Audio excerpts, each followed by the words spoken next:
everyone, welcome to this Roundup. The year 2020 has brought us enormous complex challenges. It has been an uncertain and highly stressful year for everyone across nations. From the first day of this year till today, the world has faced all kinds of crises. The biggest of all, the COVID 19 pandemic, and its many consequential effects have brought us all challenging moments. We have witnessed the loss of loved ones, the loss of livelihoods, the collapse of supply chains, power struggles internally and externally, and the fundamental freedoms we take for granted. It has been very difficult to bear. We have also witnessed socially unjust events, loss of trust in the systems, the horrors of social media, and have witnessed suffering on a seemingly endless, chaotic news cycle. All this combined with a contested election in the United States, I think it is fair to say that 2020 has impacted and exhausted us all. The question that is on everyone's mind is what lies beyond 2020, beyond 2021? To discuss the trends beyond 2021, I'm delighted to welcome Professor Dr. Shawn Cupp to this roundup. Dr. Shawn Cupp is a professor at the US Army, and his research publication and supervision of research interests include food and agriculture security and defense support to civil authorities, military operations. He is based in the United States. Welcome, Professor Cupp. We are so honored to have you on this roundup. Thank you very much. Wonderful. So we have all suffered this year. Is there a reason for optimism as we get ready to ring in 2021? Please share your thoughts presentation. I would suggest that there is reason for hope. With every challenge comes opportunities, and the opportunities may be harder to find or more difficult to engage, but there are definitely opportunities in the future. The one that I would like to speak on is agriculture and our relationship with China and the United States. Particularly want to emphasize the point that agriculture is a strategic national security asset in the United States, and that our trade with China, although problematic with the COVID-19 pandemic and with the outcomes from that, we need to engage and continue to engage, re-engage China as a trading partner. U.S. agriculture provides the cheapest food, period, and the cheapest based upon percentage of disposable income in the world. We average about 10 to 11% of our disposable income is used for food. In Asia and Europe, that is around 20 to 30% of their disposable income, whereas in developing countries, that can be as high as 60 to 70% of their disposable income. That doesn't mean that we don't need trading partners like China to continue to grow our ability to export foods. Because of the trading sectors that are tracked in the United States, agriculture is the only sector to be positive in terms of trade balance since the 1950s during the Eisenhower administration. Most of our exports go to 3 or 4 countries, China being one of them. They are our third largest export partner of agricultural products, which accounted for 13.8 billion in 2019, as reported by the Foreign Agricultural Service of the USDA. That was up from 9.1 billion in 2018. China is also evolving demand as one of the largest agricultural import markets. They imported over 133.1 billion, surpassing the US and the European Union in 2019. One of the trends that's happening is bulk quantities of agricultural products is being replaced by consumer-oriented products are surging ahead in those totals.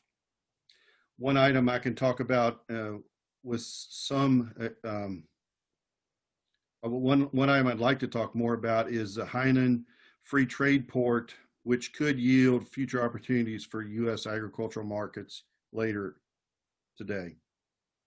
Fundamentally, one thing a lot of people do not understand that macroeconomic principles of agriculture is inelastic towards supply and demand. You get to plant or start a feed animal only once. Then you are at the whims of nature, market forces, and external factors. It is not like making soap or building cars when you can start and stop production to improve pricing of the items at market. One tie back to the COVID pandemic is the stimulus that was passed. Only 2.45% of the 50 billion or a total of 50 billion of the $2 trillion in stimulus actually went to farmers. That is a sector that was 15 to 17% of the pre-COVID-19 gross domestic product. Some things we do not know.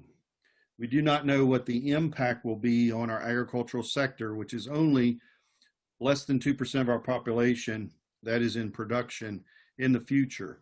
That's why things like expressing our ability to expand our export markets with China is important. Another item is China, some numbers to express this. China is also the world's top market for dairy imports, which were valued at $12 billion in 2019. They have become a consumer of products, and some of those products, like finished products for consumer demand, like instead of whole hogs having or whole chickens, cut up chicken or cut up pork as products sent to China is gaining ground along the other agricultural products that they have.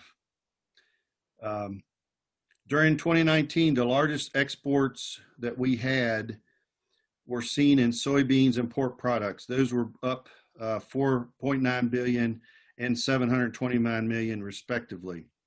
In addition, we exported more tree nuts, more prepared foods, like I said before, and beef products were up 278 million, 57 million, and 25 million respectively. Now, that was all during the retaliatory tariffs that we had placed upon China so that they would become less of a retaliatory tariff-based trading partner. That trading partner we need to foster and nurture. The current administration basically brought them to the table based on unfair trade practices that have been going on for years, and said that based upon our ability to export food to them and agricultural products, they were going to be required to do certain things. That phase one was put in place in January of that trade agreement. Some of the things they were required to do were expected to meet certain market access goals according to a timeline established in the agreement. China is supposed to be expedient and efficacy in removing structural barriers to U.S. agricultural products, and their willingness to lower or waive trade imports will drive us to have more progress with them as a trading partner. That is roughly $80 billion over the next 2 years. At the same time, various human, animal, and plant diseases and pests will each impact Chinese demand for food and agricultural products. For a number of years, they had a different coronavirus that virtually wiped out much of their pork production. That's why their pork imports have gone up tremendously over the last 2 to 3 years. What does that mean to the U.S. farmer? The U.S. farmer currently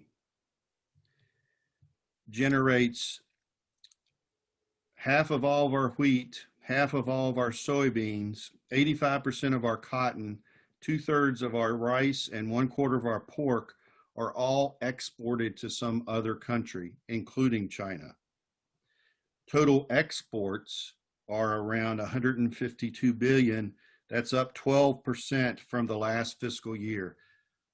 The exports to China, like I said before, have gone up a great deal. Going back to the Hainan Free Trade Port.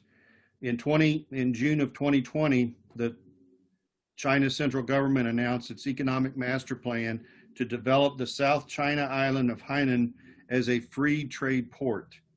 The advertised zero tariffs for imported products processed through the free trade port may lead to future opportunities for imports of U.S. ag products, such as meat and seafood. However, for the time being, importers of U.S. ag products seem reluctant to pursue these opportunities until the free trade port policies, infrastructure, and logistic networks are solidly in place.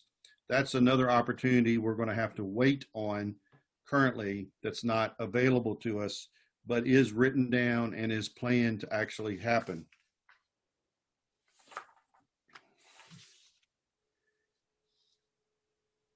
Some more details of the phase one pledge from China include its increase to purchases of U.S. goods and services. Many experts question whether China will meet its overall targets, which they haven't up to this point, but some of that is due to the COVID-19 pandemic. The report showed outstanding sales currently of U.S. corn to China at an all-time high of 8.7 million tons, and soybean sales for marketing year 2021 to China were double the levels seen in 2017, which is when they lost most of their pork production. U.S. exports of sorghum to China from January to August of this year totaled almost $1 billion. U.S. exports are at an all-time high to China. In just the first 5 months of 2020, the U.S. beef and beef products exports to China through August 2020 were already more than triple the total for 2017.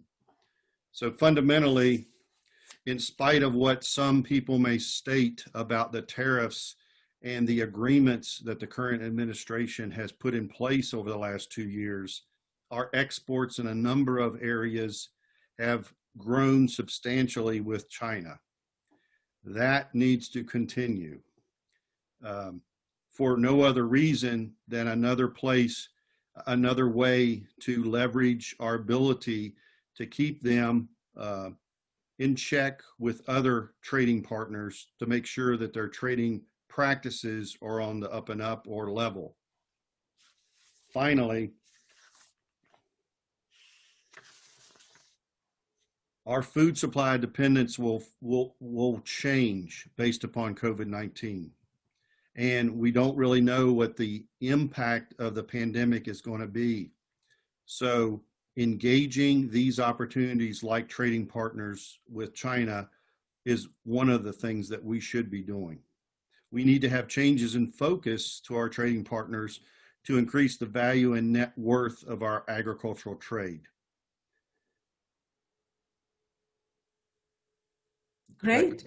I think you shared some really important points. Is there anything else you wanted to talk about? Not at this time. No, that was a really good point, and especially the point that you made about China having another outbreak before COVID-19 that wiped out their, pork supply or pork, within the country. That was very interesting. Can you share more information about that outbreak? What was it? Was it a viral or bacterial outbreak? It was a viral outbreak. Like many other foreign animal diseases, diseases from regimes like China are not well publicized. So they had an outbreak of a virus that killed a large number of their pork production in 16 and 17, and they're just now coming back with having a herd that's available for them to use to feed their own people. One other thing that's really impacted agricultural imports from the United States is the Chinese standard of living. which has increased significantly over the last 10 years.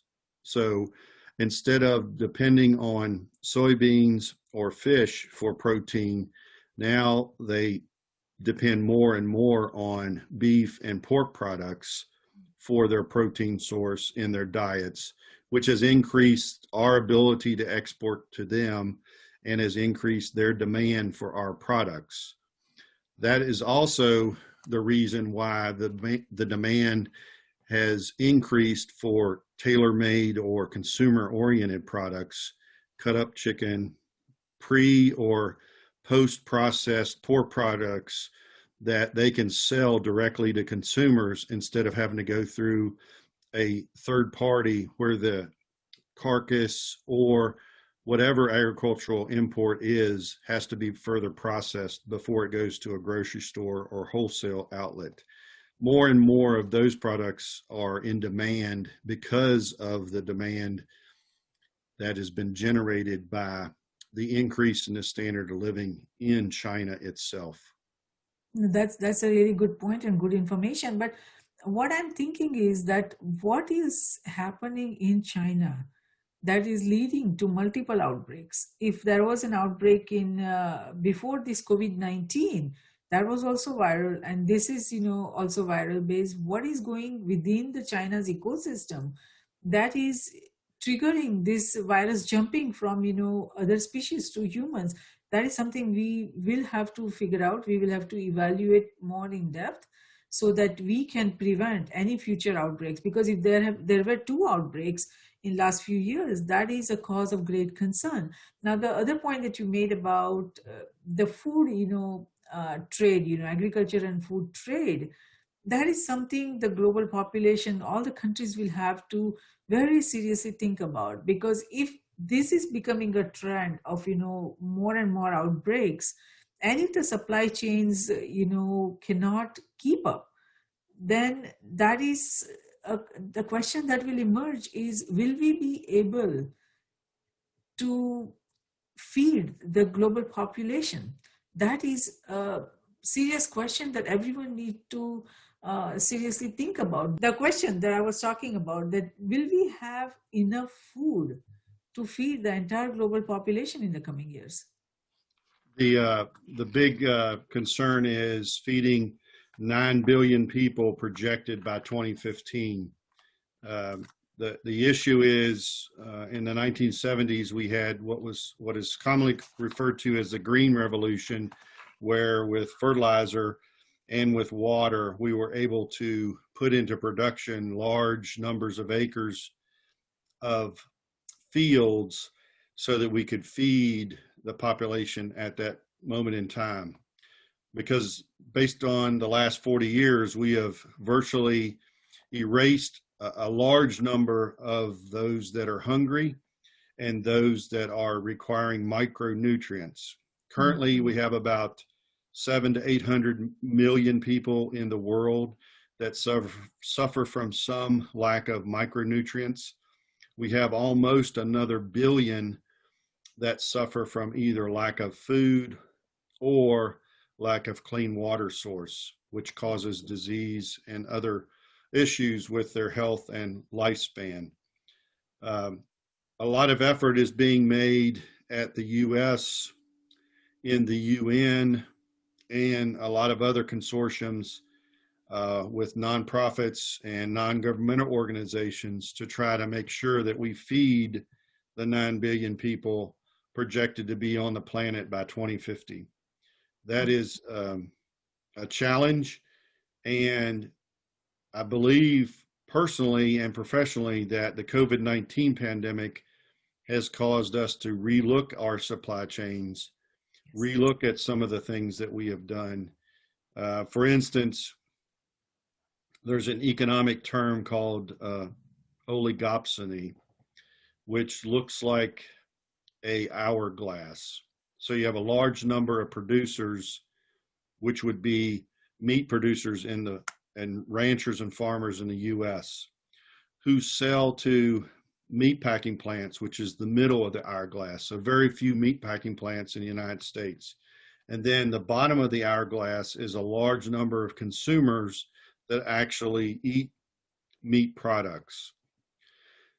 The problem with that was discovered and actually showed some issues with that when we had meat packing plants that were closed because of COVID, and those ranchers and farmers, some had to euthanize their animals, some had to wait to see if the market would come back and feed animals more feed, which caused them more production costs. But that oligopsony of our meat packers in this United States is one that needs to be changed fundamentally. We need to have local places where people can get harvest and have meat sources of protein. And currently, because everything is driven by cost, that's what has consolidated the meatpacking industry into a very few numbers, both chicken, pork, and beef.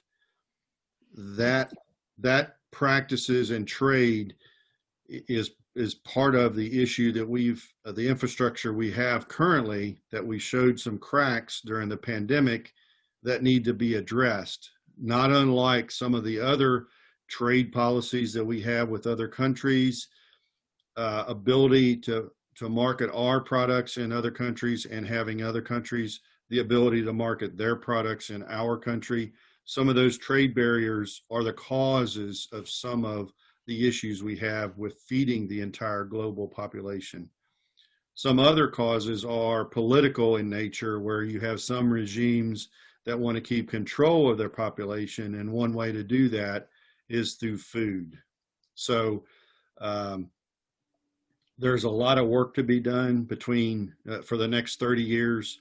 But if we survive COVID-19 and all the second and third order effects of what has happened to our world, I believe we're up to the challenge to feed the population in the next 30 years. Good. I'm glad to hear that. But the point that you made about the micronutrient, I'm really happy to hear about that, because nobody is talking about that. And we need to address this very, very seriously, because even if we feed everyone, whether that food contains the micronutrients that the body needs for its immune system, for its defenses, for its proper functioning, we are not evaluating in an ongoing basis. We are not evaluating which communities, which race has what kind of deficiencies in micronutrients, irrespective of country. Once we analyze all these data, and if we provide everyone the micronutrients that they need, perhaps we will be able to weather any of such, pandemics or any of such outbreaks, probably in a much, healthier, better way. So that's something we do need to address. And, I'm really glad that you brought up that point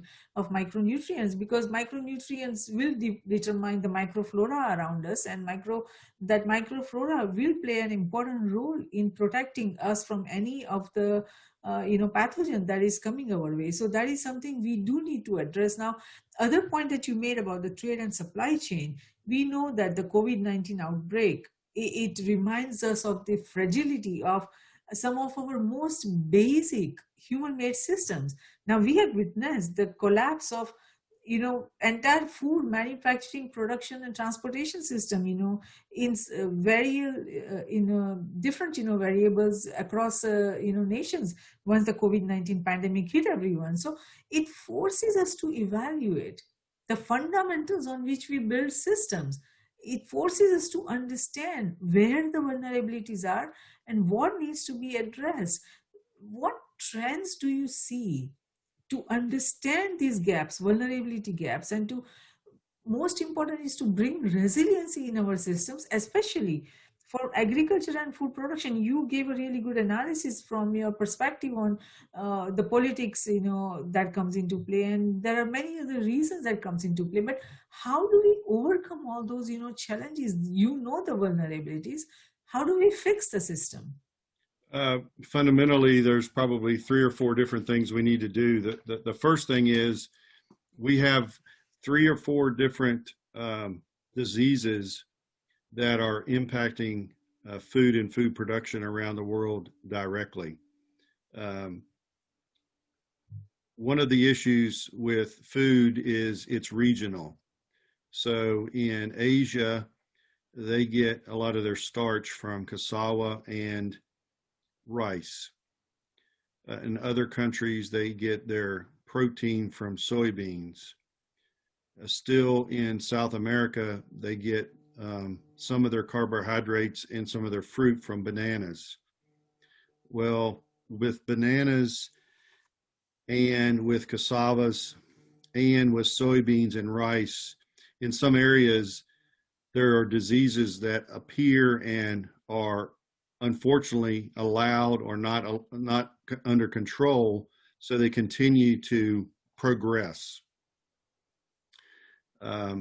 That's the first issue that I have that's directly tied to COVID, because it's a disease and it's something that unfortunately we spent billions of dollars treating COVID, but we haven't spent the hundreds of millions of dollars treating some of these diseases like the coronavirus that was in China and some of these other plant diseases that do directly impact our ability to feed the world. That's first off. Second off is making it a priority throughout the world is very problematic, once again, because of the politics. We can have a good infrastructure, we can have trading partners, but as we've seen over the last 30 or 40 years, for example, we had hundreds of tons of food in Somalia that tribal allegiance wouldn't allow the Somalis to eat back in the early 90s. That happens all over the world, where political factions and tribal allegiances within a nation or a nation state or even a non-state actor gets involved with reducing or eliminating the ability of the citizen of that nation to actually get food. That's why in my initial remarks, some of the developing countries, they spend 60 to 70% of their disposable income on food, whereas we in the United States spend 10 to 11%. That's a dramatic difference in obtaining the calories necessary so that you have a sustainable life. And we're not even talking about healthcare or any other issues. We're just talking about food consumption and the ability to access clean water. So the first area of disease control is an issue, but it's problematic because the requirement to take care of some of these diseases is not as apparent as what we did with COVID-19, especially in this country. Secondly, is the political divisiveness of some nation states or non-state actors that impact what we could or could not do. The third is we do have aspects of climate change that are impacting our ability to produce food. And in some cases, we have depleted the soil, used up all those micronutrients in the soil, planting the same food over and over or same crop over and over, and do not have the ability to continue to do that with the same yields that we had 30, 40, 50 years ago. So some of our agricultural practices that we have in this nation could help other nations, but once again, it has to go through a screening process of what we are not necessarily what we could do, but what we are allowed to do as either a nation state or as a member of a non-governmental organization or as a member of a UN assistance or famine relief or effort that we may put into play. Yes, I hear you, and I think we all are, every country, what I mean is at a very difficult moment, decisive moment, how they want to go forward to meet any and all the complex challenges coming our way, not only this kind of outbreaks of viruses that we are witnessing and we are going through, but also the environmental challenges, also the challenge that you talked about the soil.